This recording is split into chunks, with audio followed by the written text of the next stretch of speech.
My fiancé and I were filling out wedding invites when someone knocked on our door at 11 p.m. I opened it to see a car seat with a sleeping baby and a note that read, "Ask him about summer 2022. She's 18 months old. I'm done covering for him." Can you imagine spending 4 years building a life with someone, planning your dream wedding, only for your entire world to explode because a secret baby shows up on your doorstep at 11 p.m.? This isn't just a breakup story. This is about a betrayal so cold, so deep, it made me question everything I thought I knew about love, family, and the monsters hiding in plain sight. Right now, I'm sitting at my mom's kitchen table in Raleigh. It's 3 a.m., and I honestly don't know how I'm supposed to process the last 72 hours of my life. Every time I think I'm going to wake up from this twisted nightmare, I look down at my bare ring finger, and the harsh reality hits me all over again. It's all real. Mason and we were together for almost 4 years. We moved in after just one, got engaged, and our wedding? It was supposed to be in 25 days. I had my dress. The venue was booked. We just finished paying the caterer. Everything was set. That Thursday night, everything felt perfect. We were at our dining room table, addressing wedding invitations. We had this little system. I'd write the addresses because my handwriting is actually legible, and he'd stuff and seal because I'm terrible at getting envelopes closed without them looking like a toddler attacked them. Music was playing, we had some wine, our friends' save the dates were all stuck to the fridge behind us. It was so normal, so domestic, a little boring and just perfect. Then someone knocked. It was almost 11 p.m., which was already weird. Who shows up unannounced that late on a weekday? Mason looked at me, I looked at him, and neither of us moved. The knock came again, harder this time. And then we heard it, footsteps actually running fast down our front steps. A car engine roared to life somewhere down the street. I got up, peered through the peephole, saw nothing. So I opened the door. And there it was. On our welcome mat. An infant car seat. One of those gray and pink carriers with little elephants on the padding. And inside a sleeping baby. A baby. Just sitting there on my doorstep. Like someone had left a package from Amazon. My hand was still on the doorframe, my brain literally trying to compute what I was seeing. Mason came up behind me asking, "What's going on?" And when he saw the car seat, he made this sound. This weird strangled noise I've never heard from a human being before. Tucked into the side of the carrier was a note. I snatched it before he could. And I will never ever forget these words as long as I live. It said, "Ask him about summer 2022. She's 18 months old. I'm done covering for him." I turned around. Mason. This man I was supposed to marry in less than a month. He was white as a sheet. Like genuinely gray looking, the color people get right before they pass out. He started stuttering, tripping over his own words. "She's crazy. This is a setup. I've never seen this baby before in my life. Someone is trying to ruin us. You have to believe me." Just then the baby started crying. This tiny little girl with dark, curly hair woke up and started wailing. And I just instinctively bent down to pick her up, because what else are you supposed to do when there's a screaming infant on your porch at 11 p.m.? That's when I noticed what she was wrapped in. It was a hoodie. A faded maroon hoodie with our university logo on the front, and the number 34 on the sleeve. Mason's number. From intramural basketball. The same hoodie he told me he lost at the gym last year. The one I searched everywhere for because it was his favorite, and he was so upset about losing it. I looked up at him, still holding his wailing child, and asked, "Mason, why is this baby wrapped in your hoodie? The one you said was gone? The one that was supposedly stolen from your gym locker?" And this man, I swear to God, looked me dead in the eyes and said, "Someone must have taken it and given it to this woman to frame me. Someone is clearly setting me up. And you need to calm down and think rationally about this." Calm down? While I'm holding a baby that just appeared on my doorstep, wrapped in his missing clothes with a note about summer 2022, which, by the way, was when we'd been together for almost a year and he went to visit his college roommate in Atlanta for a week. I asked him point blank, "Mason, is this your baby?" And he immediately shot back, "No, absolutely not. This is insane. Why would you even ask me that?" The diaper bag was sitting next to the car seat, one of those big backpack-style ones in black. I carried the baby inside, grabbed the bag and started going through it. I needed something, some kind of information about who this child was, where she came from. There were diapers, wipes, formula, a few changes of clothes, a well-loved stuffed bunny. And at the very bottom in a folder was a DNA test. I pulled it out. And Mason's face, it changed completely. He went from defensive and angry to absolutely terrified in about half a second. The test was from one of those official labs, not a home kit. It had his full legal name on it, and it stated, 99.9% probability of paternity. I held it up. Explain this, Mason, I demanded. Explain how a legitimate DNA test with your name on it ended up in a diaper bag with a baby who just got dropped on our doorstep. And he still tried to deny it. He said it had to be fake. That anyone could print something like that. That I was being manipulated by whoever was doing this to us. The baby was still crying.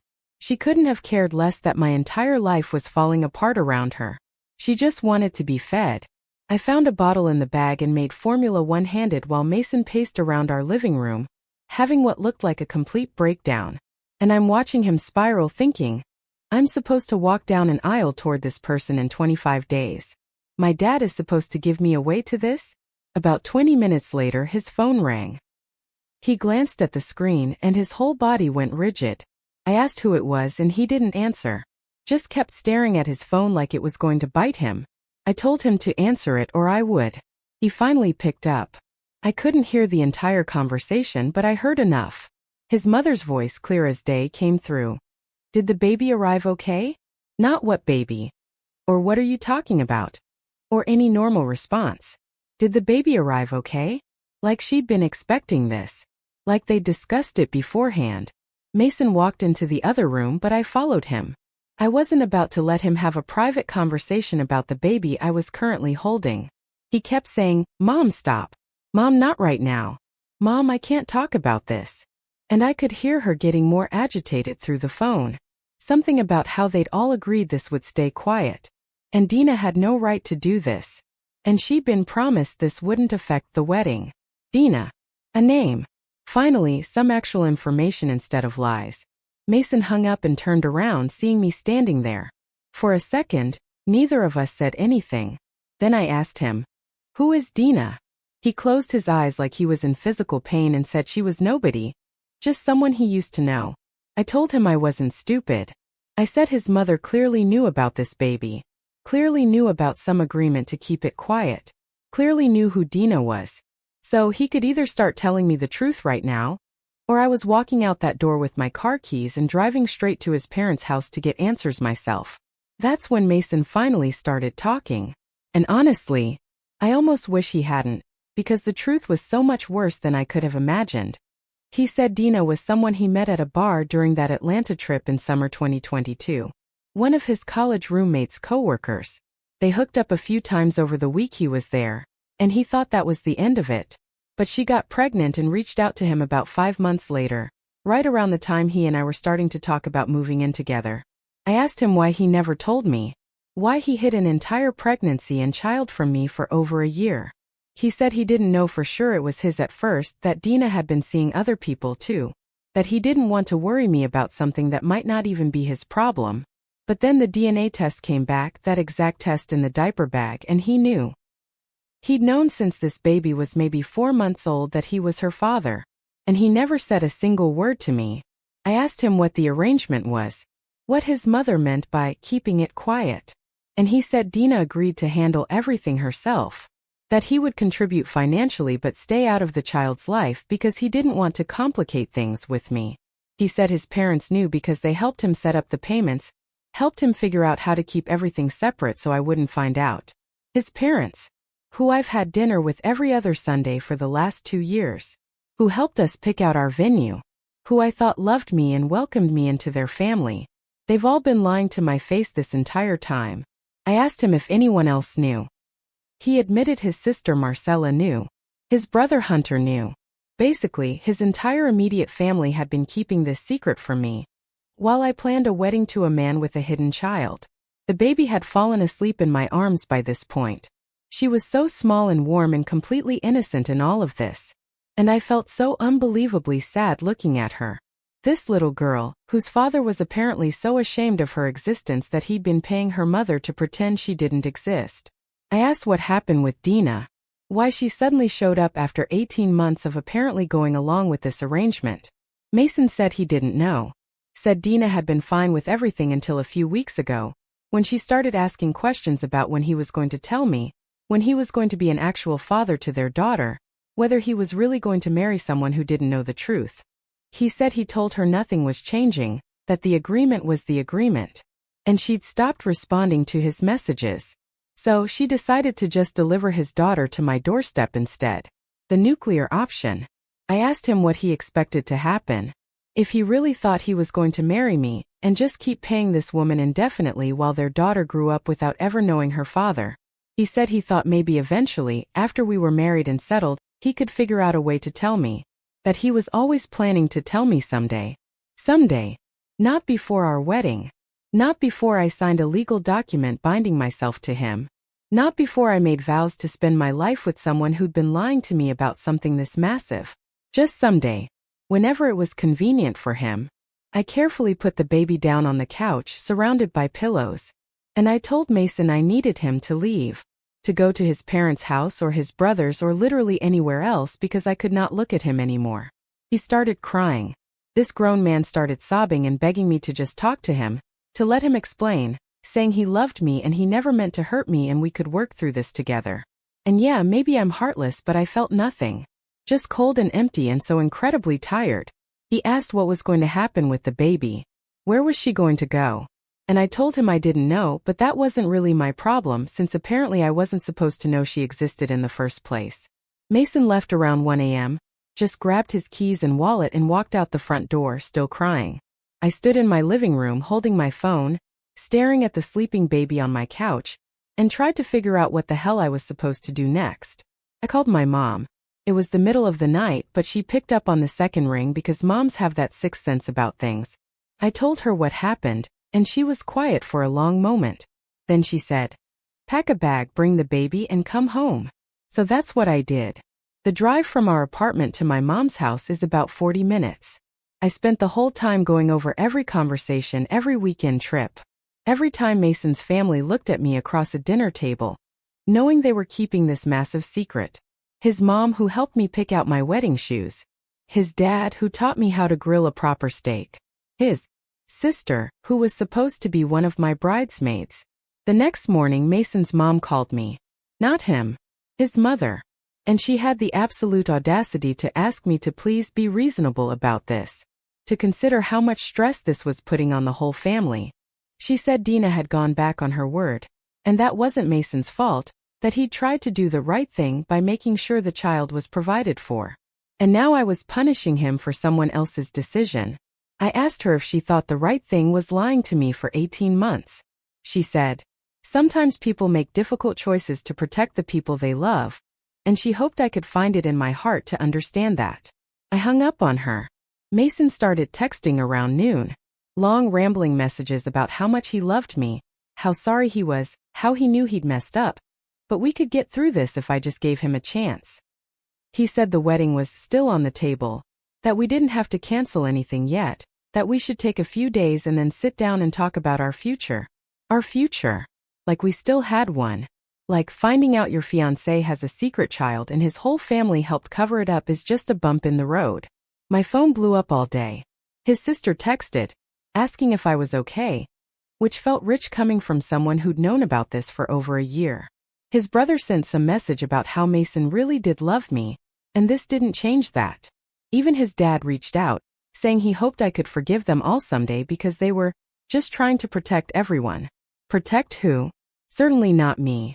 Certainly not Dina, who'd apparently been raising a baby alone while the father sent checks and pretended she didn't exist. Certainly not this little girl, who was currently sleeping in a pack-and-play in my childhood bedroom because she had nowhere else to go. That first day I focused on practical things because if I stopped moving I was going to lose my mind. I called our venue to ask about their cancellation policy. I called the caterer. I called the florist. Every single conversation was this humiliating exercise in explaining that no, actually the wedding wasn't happening anymore. And no, I didn't want to reschedule, and no, I couldn't really go into details, but please just process the refund. My best friend Becky came over that evening. She'd been getting a steady stream of panic texts from me and showed up with wine and takeout. She just sat with me while I went through everything again. She said, "The only question that mattered right now was, what did I actually want to do? Not what Mason wanted, not what his family expected. What did I want?" The baby woke up crying around 8 p.m.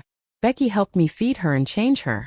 And she's looking at me with those big brown eyes that look so much like Mason's it actually hurts. This tiny, perfect, innocent person who didn't ask to be born into this mess. I didn't know what was going to happen with her. Dina clearly wasn't coming back anytime soon, given the whole dramatic doorstep drop-off. Mason was texting me constantly, but never once asked about his daughter. Never asked if she was okay, or where she was staying, or if she needed anything. His parents hadn't asked either. Nobody seemed to care about this actual living child except me, and my mom and Becky. On day 2, I got a text from a number I didn't recognize. It said, "This is Dina. We need to talk." And that's where things got really complicated. So I left off with Dina texting me, "We need to talk." A lot of you in the comments were telling me not to respond, that it was a trap or she was trying to manipulate me.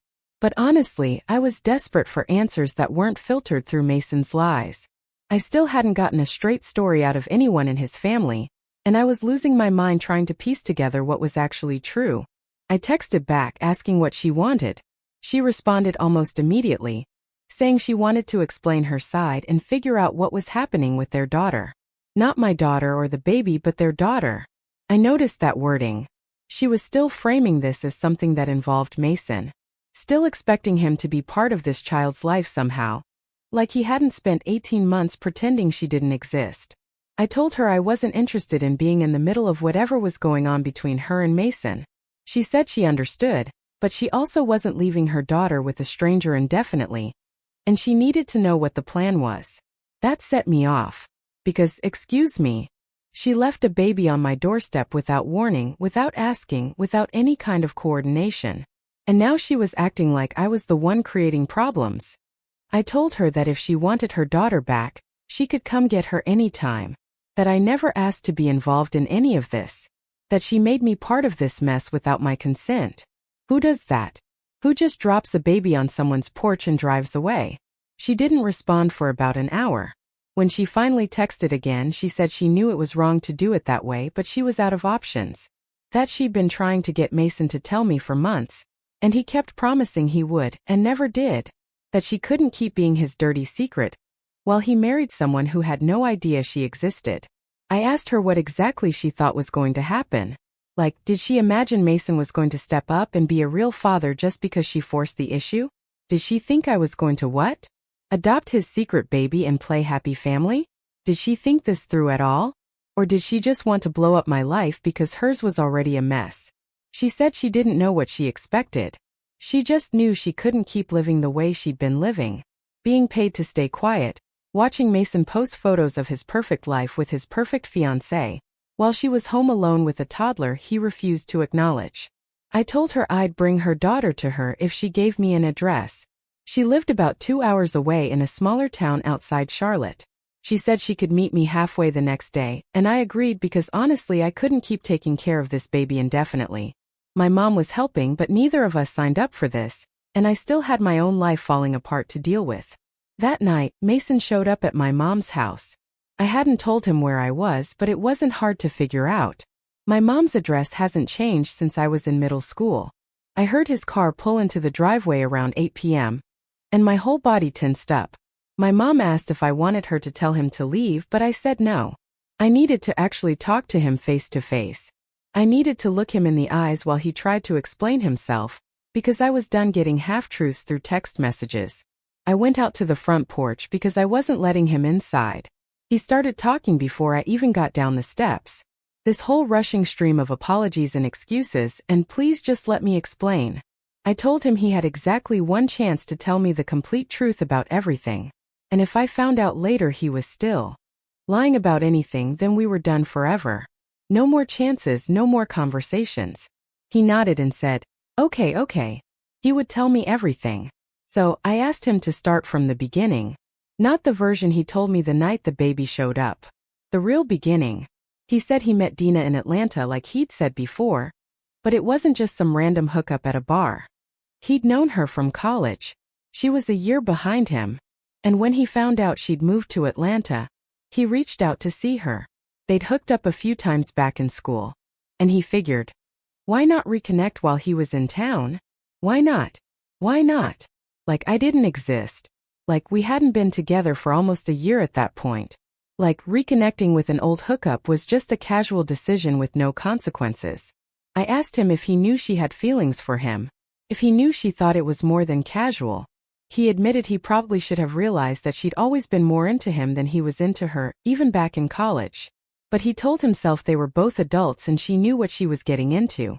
I asked if he told her about me, about having a girlfriend back home that he was serious about. He said no. He didn't tell her about me until she called him a few months later, saying she was pregnant. And by then it was too late to pretend he hadn't been cheating. So he knew.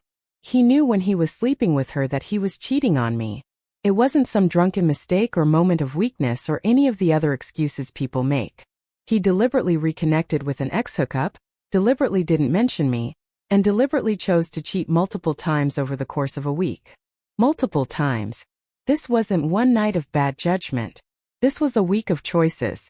I asked him what happened when she told him about the pregnancy. He said he panicked, told her he had a girlfriend, told her he couldn't be involved, asked her what she was going to do about it. And she got upset, obviously, because she just found out the guy she'd been sleeping with had been lying to her too. She decided to keep the baby. He said he tried to talk her out of it at first, offered to pay for whatever she needed if she made a different choice. But she said no. So then he had to figure out what to do. That's when he told his parents. I asked why them. Why not just deal with it himself? And he said because his dad had a lawyer friend who could help draw up some kind of informal agreement.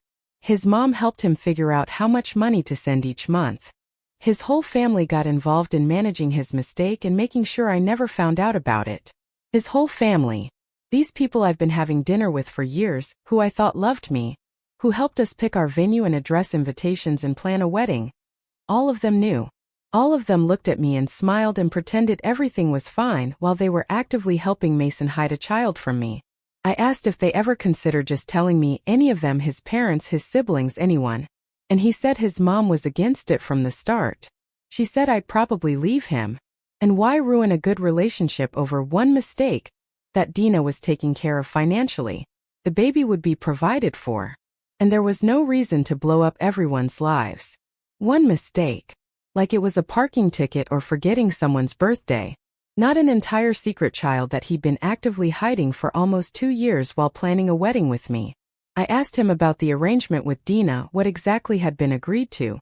He said he sent her money every month, enough to cover child care and basics. In exchange, she agreed to handle everything herself and not contact me or post about him on social media, or do anything that would out him as the father. She could tell her own friends and family whatever she wanted, as long as she kept him out of it publicly. So, he was paying her to pretend he didn't exist, to raise his daughter alone while he lived his perfect life with me. To be a single mom in secret while he played house and planned a wedding. I asked if he ever saw the baby. His daughter. If he'd met her at all. He got quiet for a second, and then admitted he'd seen her twice. Once right after she was born, when Dina demanded he at least come see her in the hospital. And once more about 6 months ago, when Dina was struggling and asked him to come help for a weekend. 6 months ago. 6 months ago. That was right around the time we got engaged. I remembered that weekend because he said he had to go to a conference. I was annoyed he was missing the engagement party Becky was throwing for us. I complained to my friends about how his work was always getting in the way. I made excuses for him. He missed our engagement party to go play daddy for the secret baby. His mother told him to pretend didn't exist. I literally had to sit down on the porch steps because I thought I might pass out. All those people at that party asking where Mason was. Me explaining he had work stuff. Becky giving me sympathetic looks. And the whole time he was in Charlotte, holding the baby he'd been hiding from me for over a year. I asked him if he felt anything. When he held his daughter for the first time. When he looked at this tiny person he'd created. He said, of course he did. He said he cried. He said it was the hardest thing he'd ever done to walk away from her and come back to me and pretend everything was normal. Pretend everything was normal. Like that's some kind of sacrifice. Like I should feel bad for him that lying to me was emotionally difficult. He came back from that weekend and we celebrated our engagement. And he never said a word. He looked me in the eyes and talked about our future. And the whole time he'd just been holding his secret daughter. I asked what changed with Dina. Why she suddenly decided to blow everything up 3 weeks before our wedding. He said she'd been getting more insistent over the last few months, asking when he was going to step up, when he was going to be a real father, when he was going to tell me the truth. She kept saying it wasn't fair to their daughter to grow up thinking her father didn't want her. She kept pushing him to choose and he kept putting her off, saying after the wedding, saying soon, saying he just needed more time, until she stopped accepting those answers. I asked him what exactly he thought was going to happen after we got married. Was he just planning to keep paying Dina forever and hope I never found out? Was he ever actually going to tell me? He said he didn't know. He said he kept telling himself he'd figure it out eventually. But he just kept pushing it down and focusing on us and hoping somehow it would all work out. I actually laughed. This bitter, horrible laugh, because the delusion was so complete. I couldn't even process it. He was really just going to keep lying indefinitely and hope for the best. That was his entire plan. No actual solution, no accountability, just vibes and prayers that his secret baby would stay secret forever, while I walked down an aisle and promised to spend my life with a stranger. I asked him one more question. I asked if he loved Dina, if there was ever any part of him that wanted to be with her instead of me. He said, no, absolutely not. He said Dina was a mistake he'd been trying to manage, and I was the person he actually wanted to spend his life with. He said he loved me and only me, and he would do anything to fix this if I just gave him a chance. I told him I needed time to think. He asked if that meant there was still hope for us, and I said I didn't know. I was so tired, so overwhelmed. I couldn't make any decisions when I could barely stand up straight. He asked if he could come inside and see the baby. I told him absolutely not.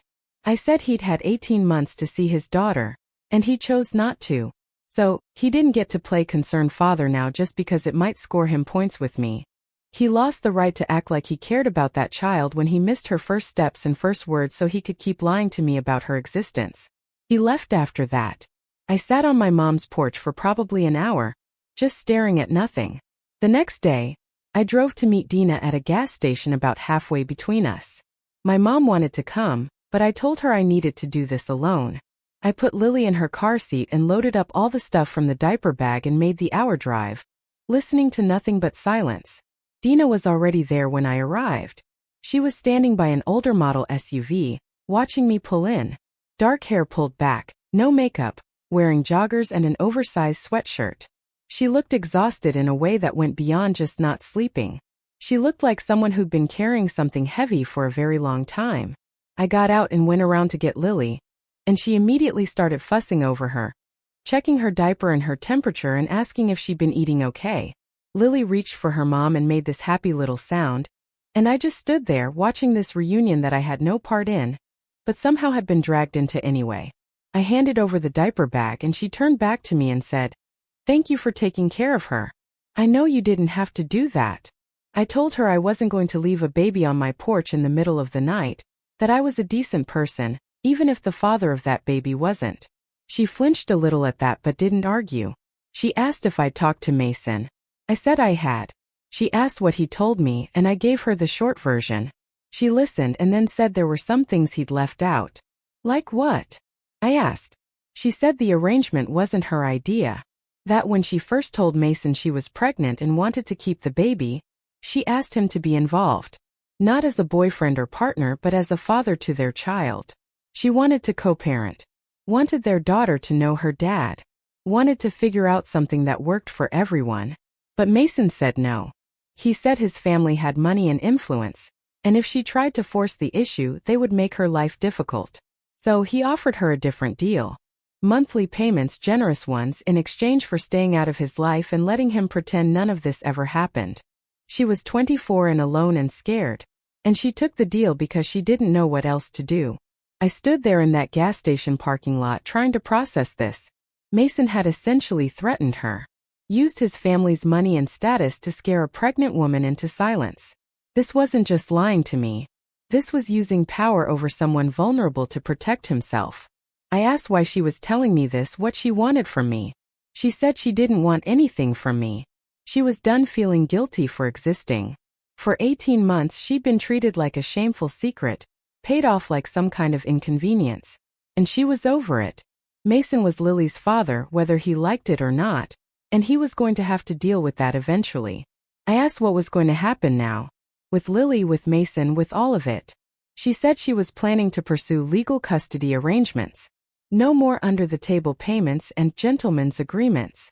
She wanted a formal custody order and legal child support, and Mason's name on the birth certificate.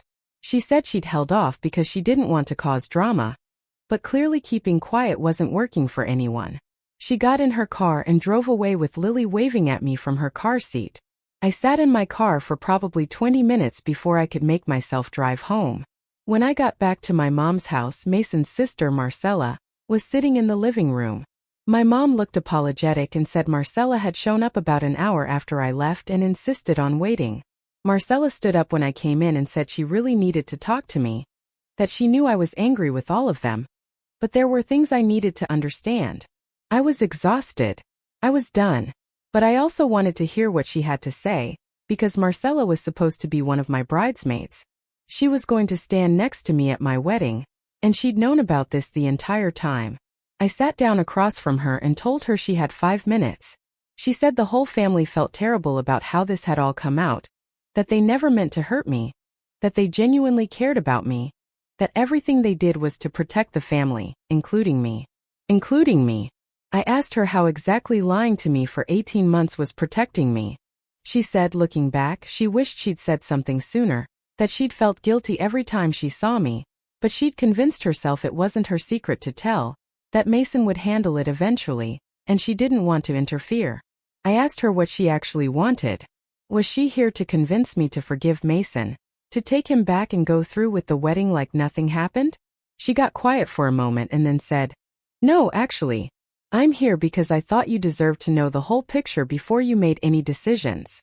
And there was something Mason hadn't told me." I waited. She said Mason had been talking to their parents about what to do if Dina ever became a problem. Contingency planning, she called it. And part of that plan involved claiming Dina was mentally unstable if she ever tried to go public. They had a whole strategy ready to discredit her, make her look like a crazy ex who was obsessed with Mason, suggest the baby might not even be his. Despite the DNA test, they were going to destroy this woman, a single mother who'd been raising their grandchild alone.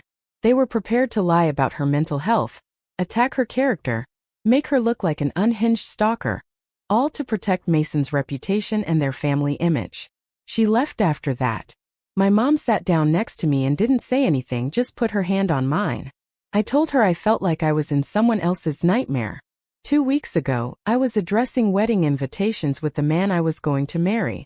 Now I was finding out his family had backup plans to destroy a single mother if she ever stepped out of line. These people were going to be my in-laws. I was going to have children with a man whose family thought the appropriate response to an inconvenient truth was character assassination. Mason texted that night asking if we could talk again. He said he wanted to see me, really see me, and have a real conversation about our future. He said he was willing to do whatever it took. I stared at that message for 20 minutes. Whatever it took. Like there was some combination of words or promises that could undo 18 months of lies. Like I could just forget that his family had a plan to destroy Dina if she ever told the truth. Like any of this was fixable. The next morning, I woke up to 17 missed calls from Mason's mom. Okay, so this is probably my last update because I physically cannot keep rehashing this nightmare.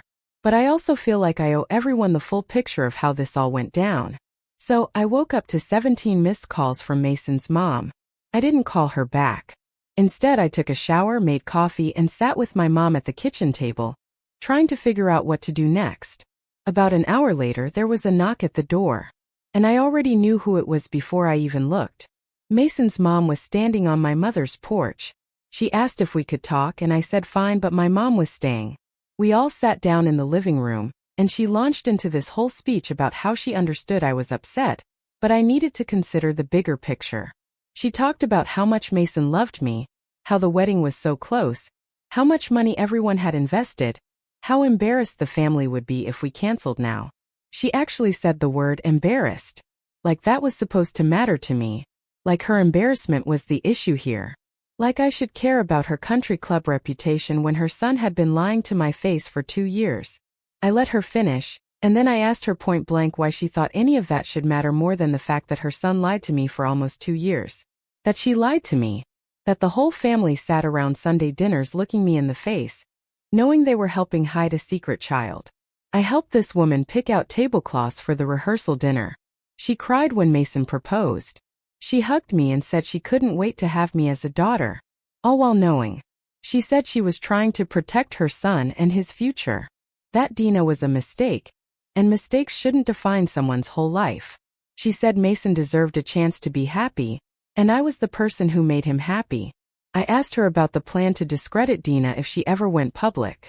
I watched her face change when I said that. She asked where I heard that, and I told her it didn't matter where I heard it. What mattered was whether it was true. She tried to deflect, saying they were just discussing hypotheticals, that any good family would protect their own. That Dina had agreed to stay quiet and then broke her word. So really, she was the one who couldn't be trusted. The audacity. Blaming the woman who'd been raising Mason's baby alone for 18 months while he played house with me. My mom spoke up then. She said, "With all due respect, the only person who broke trust was Mason when he cheated on her daughter and then lied about it for 18 months. She said whatever arrangement was made with Dina didn't change the fundamental betrayal that had happened." Mason's mom got this pinched look on her face like she'd just bitten into something sour. She said she didn't come here to be lectured. She came here to try to save her son's relationship with the woman he loved. I told her it was too late for that. That even if I could somehow forgive Mason for the cheating and the lying, I could never trust his family again. I said I saw how they operated now. How they closed ranks and covered things up, and were willing to destroy an innocent woman's reputation to protect their image. I told her I spent 4 years thinking I was part of this family, and the whole time I was just the idiot who didn't know the truth. She stood up and said I was making a huge mistake, that I was throwing away a good man over one indiscretion. One indiscretion. Like cheating and creating a whole human being and hiding it for 18 months is the same as forgetting to take out the trash. I told her to get out of my mother's house. She looked at my mom like she expected backup, and my mom just pointed at the door. She left without saying another word. I texted Mason and told him I needed to see him one more time. He responded immediately, asking when and where. I told him to come to my mom's house in an hour. When he showed up, he looked hopeful. Like maybe he thought this was going to be a reconciliation conversation. That pissed me off even more. How could he possibly think there was anything left to save? I let him sit down across from me in the living room, and I told him the wedding was off. Permanently. He started arguing immediately, saying I wasn't being fair, saying he deserved a chance to make things right, saying couples get through worse than this all the time. He brought up people we knew who'd survived infidelity. He talked about therapy, about rebuilding trust, about how much he was willing to change. He actually said we could come out of this stronger. I wanted to throw something at his head. I let him talk until he ran out of words. And then I asked him one question. I asked him if he would have ever told me about Lily if Dina hadn't forced his hand. If she'd kept quiet forever, would he have kept lying to me forever too? He hesitated. That hesitation told me everything. He finally admitted he didn't know. He said he kept telling himself he would find the right time, but the right time never came, and eventually it just felt too late to say anything. He said he was afraid of losing me, and he convinced himself that what I didn't know couldn't hurt me. I told him that was exactly the problem, that he made that decision for me. He decided I didn't deserve to know the truth about the person I was building a life with. He decided his comfort was more important than my right to make an informed choice about my own future. I asked him how many times he looked at me and thought about telling me. How many times he almost said something and then didn't. Was it every day, every week? Did he think about it when we were looking at venues? When I was trying on wedding dresses? When his mother was helping me address invitations to a wedding she knew was built on lies? He started crying. He said he couldn't imagine his life without me. That he'd spent years planning our future together. That he didn't know how to move forward. I told him that sounded like a him problem. and then I told him to get out. The next few days were all about cancellations, and I have never been more humiliated in my entire life. Every single phone call was me having to explain that no, the wedding wasn't happening. No, I couldn't really go into details. No, I didn't want to reschedule. I lost thousands of dollars on deposits. Money I'd saved for years. Money that was supposed to go towards starting my life with someone who turned out to be a complete stranger. My dad drove up from Florida to help me move my stuff out of the apartment. We did it while Mason was at work because I couldn't stand to look at him. 4 years of my life packed into boxes. I left the ring on the kitchen counter because I didn't even want to touch it anymore. Everyone keeps asking me if I'm okay, and I don't know how to answer that question. I'm not okay. I'm furious. I'm hurt. I wake up in the middle of the night replaying every conversation, every moment, every time Mason or his family looked at me while hiding this massive secret. I gave this man 4 years. I planned a wedding. I picked out china patterns and argued about whether to have salmon or chicken at the reception. And the whole time there was a little girl out there with his eyes and his DNA whose existence I wasn't allowed to know about. I'm staying at my mom's house, and everyone keeps telling me it will get easier. That time heals everything. That I dodged a bullet. But right now it doesn't feel like I dodged anything. Feels like I got hit by a truck. I trusted someone completely, and he repaid that trust by lying to me every single day for 18 months. His whole family watched me walk toward a cliff, and nobody said a word. So no, I don't have some neat happy ending for you. What I have is a canceled wedding, an empty ring finger, thousands of dollars in lost deposits, and 4 years of my life I'll never get back. I have 17 people I thought were going to be my family who turned out to be strangers. I have a closet full of bridesmaid gift bags and a wedding dress I can't even look at. I keep thinking about what my life was supposed to look like right now. I was supposed to be 18 days away from marrying the love of my life. Instead, I'm sleeping in my childhood bedroom, trying to figure out how I didn't see this coming. And the worst part, the absolute worst part? Sometimes I still miss him. The version of him I thought I knew. The person he pretended to be. Have you ever faced a betrayal this deep, where the people you trusted most turned out to be complete strangers? I'd really love to hear your thoughts on what I should do next, or just your own experiences. Tell me what you think in the comments.